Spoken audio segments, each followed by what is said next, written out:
What is up, bros? Me, Josh. In today's video, we are going over one of my most anticipated premiums that come to World of Warships, and that is the T-61, the Tier 6 German destroyer. Now, I have been falling in love with the high-tier German DD line, the DD line in general, and a premium ship coming to the line is something I'm very excited for, and this thing is out of this world. Fun to play and very, very, very good. Keep in mind, this is still technically a work in progress, so things are subject to change, and we'll dive into what I think they might end up changing with this ship because this thing is incredibly strong as it is at tier 6. It's kind of the best of both worlds, especially going against Pan Asia DDs, which can't torp you back, but you are an anti-DD, anti-torpedo ship, and it's a blast. It's a good time to have a premium mid-tier ship, especially when a new DD line that can't torp you has been released. So let's dive into what this ship is, and we'll go over some game footage, and I'll talk about what they might end up changing with this ship. Hit points 16,800. That is one of the highest for tier 6. That is a big health pool. Yes, it is a big ship. It's a very cool looking ship, one of the cooler looking camos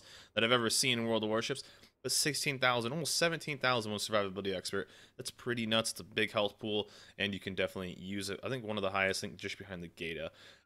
428 millimeter guns going out there at a 4-second reload. So this thing shoots very fast. When you kind of think about destroyers at this tier, you think about something like the Farragut. So this thing's shooting just as fast as the Farragut. So not really known. The high tier German DDs tend to shoot pretty quick, but the mid ones like the Gata and stuff like that have a much longer reload. And so a 4-second reload, you can do a lot of damage. And if you've ever played German DDs, the AP can absolutely shred. So you're probably going to beat most of these destroyers when it comes to gunfights if they are giving you a decent broadside. So pretty nuts. 11.6 kilometer range, so still pretty competitive. The trajectory on these are pretty good, so you can do some shells at range, which is fine. But most of the time, you're going to be doing kind of that sub 8 kilometers, taking out enemy destroyers and other cruisers, punishing them with your AP when you can. Torpedo tubes, 2 sets of 4, 8-kilometer range, which is very good at this tier, and torpedo speed of 65 knots, which is also very good. Torpedo detectability, these are German torps, so it's pretty low at 1.3 kilometers, and a reload time of just over a minute. That is with a torpedo boost captain. So pretty damn good torps. So good guns, good torps, good health pool. This is looking to be a pretty good destroyer. AA is pretty minimal. Of course, it's going to be at most destroyers at this tier, so it's not that much to harp on about maneuverability. It's pretty maneuverable. It is a bigger ship, so you do have to be a little careful. It tends to be the German. They're relatively long. They can be a little bulky, but still, you're going to be able to get in and out. And having a sonar ship is always nice. So concealment, this is the thing, right? Well, okay, it has good torps. It has good guns. It has a good health pool. It's got to be a high detectability, right, Mijesh? Absolutely not. 6.1 kilometer detection, one of the lowest at this tier.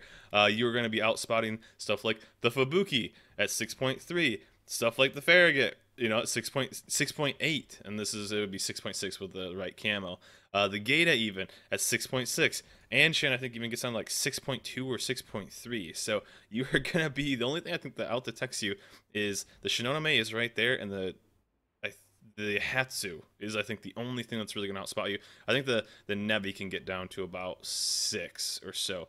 So yeah, not only do you have one of the highest health pools, you have insanely good guns at one of the fastest reloads, great torps, which are some of the lowest detectability, with good reload. This thing is just like the best of the best, and that's why I love this ship so much. But that's also why I think they're going to change some stuff about it. So very low detection, good guns, good health, good everything on this ship, and this thing is an absolute blast to play. What I'm running all premiums, of course, and yes, you do get sonar hydroacoustic because it is a German destroyer, so be sure to run that. Definitely grab that. You could probably skip if you want to save some money on consumables. I mean, I run all premiums all the time, the better versions, but definitely grab hydroacoustic, but you could probably skip out on speed boost and maybe not run that, or maybe even skip out on smoke. I don't, but definitely run repair and hydroacoustic. Smoke if you can pass up on the speed boost. You will use it, but not, I think, extra crazy. And for this right now, I'm running armament, main armament mod 1. Since I had the hydroacoustic mod laying around, I definitely did use that. If you don't have that, a normal thing like propulsion is what I tend to run on destroyers. You could easily run. I am running aiming system mod 1. You could easily pick up a little bit extra AA if you want to. It's not going to do too much, but it definitely doesn't hurt. But I like the extra dispersion on these shells, especially when you consider all the cruisers. And then the steering gears, that's what I run on this. And then for my captain, I believe this is my Z52 captain. So it's basically set up for lots of torpedoes, lots of health, and extra charges for everything with concealment. So pretty basic German build. let's get into some game footage, and I'll kind of talk about what I think they might end up changing with the ship. So here we are in game with the T-61, and one thing about this ship too is when you try to look for stuff, and I think destroyers are one of the classes that actually up tier pretty well when you start getting into the tier 6s and stuff like that. Yeah, it's all about detectability, and some of the biggest downsides, let's say like the Farragut going against like a Benson, your detectability is so much higher, so it's not as easy. IGN tend to up tier decently. But the thing about the T-61, it was 6.1 kilometer detection. You're actually very competitive, even going against tier 8 ships. You got the Benson and stuff like that, at 5.8, which is just barely in front of you. So you can actually be competitive even at bottom tier. In this game, though, we are mid tier. We're going against 5 through 7. So 6s, it's not too bad. But their 2 destroyers are 2 of the new Pan-Asian DDs. So there are literally 0 destroyers I have to worry about getting torped by, which is amazing. And if they do torp me, I can basically just sail broadside, watch them go under, and just laugh my way to the bank as I destroy them with my torps and destroy them with my insanely good guns. So what I'm going to do right here is just push right onto B-cap, take it over, and hopefully find these destroyers, which are there. Now if I spot 1, I assume I'll spot 2 since they are in a division, and I don't have to worry about basically not going, not watching out for torps and stuff like that. So I have a Gallant with me, as well as in our division, we ran a Perth. So we are a pretty sneaky little stealthy division, and I feel like this does a really, really good job at just kind of being that overall DD that you want. I'm going to throw up sonar, just not so much for me or my Gallant, but for the guys behind me, it's always good. And we're going to start doing some pain to that guy as much as we can. Remember, of course, if you are playing German DDs, just like that, a nice little 3K chunk, and boom, down he goes. A nice little 4K total from me. Nice little damage from our Gallant. And absolutely wrecked. Absolutely wrecked. I think he got a salvo in from the Perth. It was one of my subs that was playing the Cleveland who ended up finishing him off.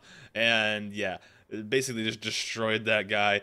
I had no idea what happened. All of a sudden he was zeroed, and there was the other one over there, so we didn't have to worry about anything else. So that was... There you go. You get a couple skilled people that know what they're aiming at, and you are no longer in the game. Back to port with you. So first DD is down, and we're basically going to get a free cap here and going to start working on this team. Now, I tend to never go to A cap. If you have ever been in one of my streams, I avoid A cap on neighbors at all costs, but since their whole team is going this way, like 7 of their 12 are heading this way, I figured we might as well. The majority of our team's going A cap or C cap like they normally would, and it's going to be basically like same thing, 7 versus 3. So let's try to get some torpedoes on these guys and then work over this team. You have to worry about the Atlanta though. Atlanta has the radar, but he didn't really use it that well, so we got away from this, and we could kind of get a little bit stealthier and start working this. Now me and my Gallant could kind of alternate smokes and work together.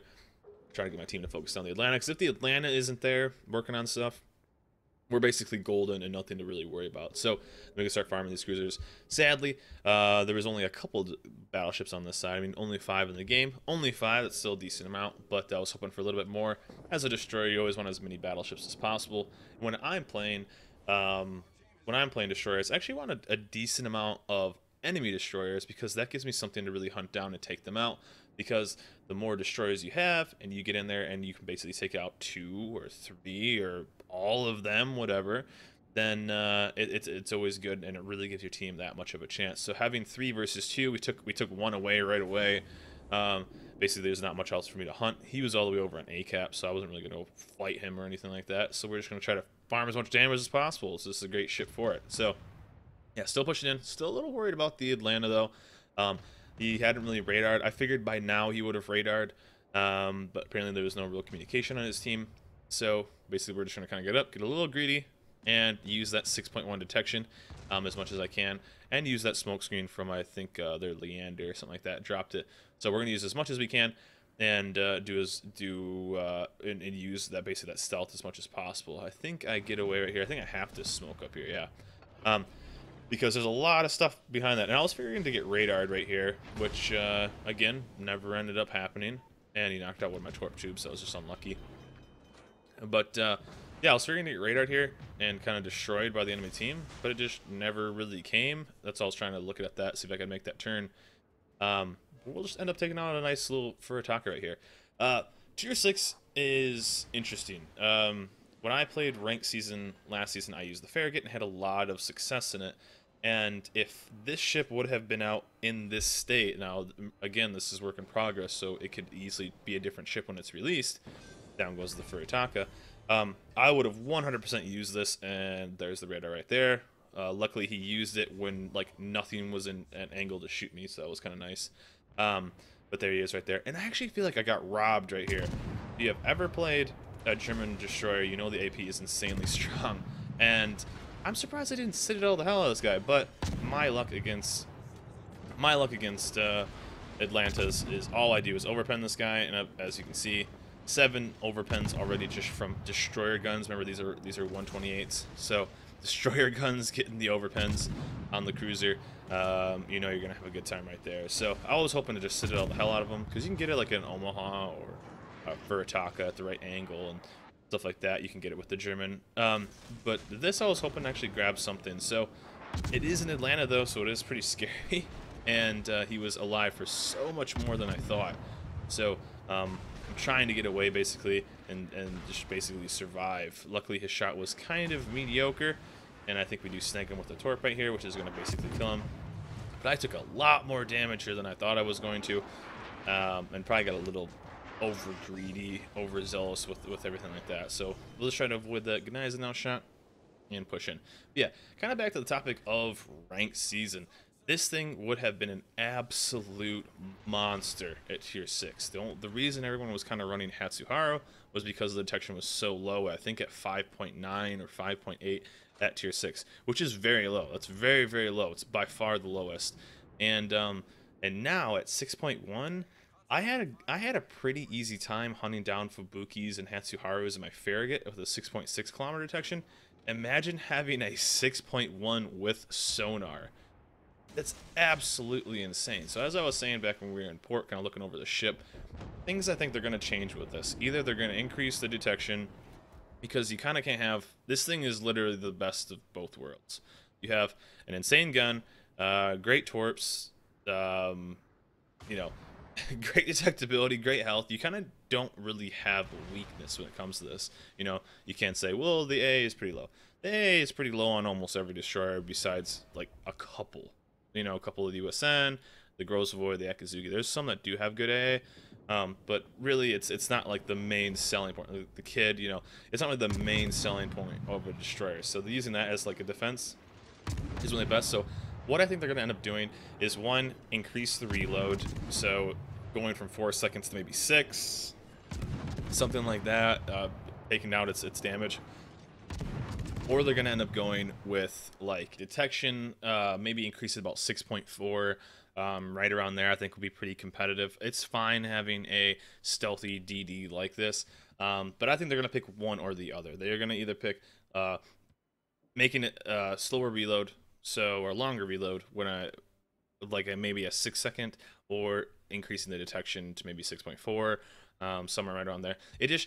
To me, the ship is just too strong at literally everything. It literally counters like almost all the destroyers. Barely anything out detects it.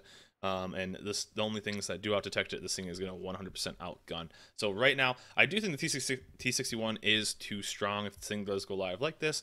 Again, it is work in progress, so things could easily change. I would be surprised. I love this ship because it is so damn strong. I mean, why not? But really, this thing is a blast. It is a great ship, even if they increase the detection or, you know, increase the reload, something like that. It's still going to be insanely good, and I'm excited for you guys to get out there and try it and play this ship and give a good German mid-tier trainer, because the middle of that line can be such a pain. That 5, 6, 7 grind, 8 grind. The middle of that line can be pretty bleak. So this is a great thing to kind of give you a little bit of a vacation from kind of the mediocre of that middle of the line. So that is it for me, guys. A nice quick game in this thing. We just absolutely obliterated them, and the T-61 made it pretty easy and was able to kind of show off the strengths of this ship. So hope you guys enjoyed this video. Remember to like and subscribe, and I'll see you guys next time.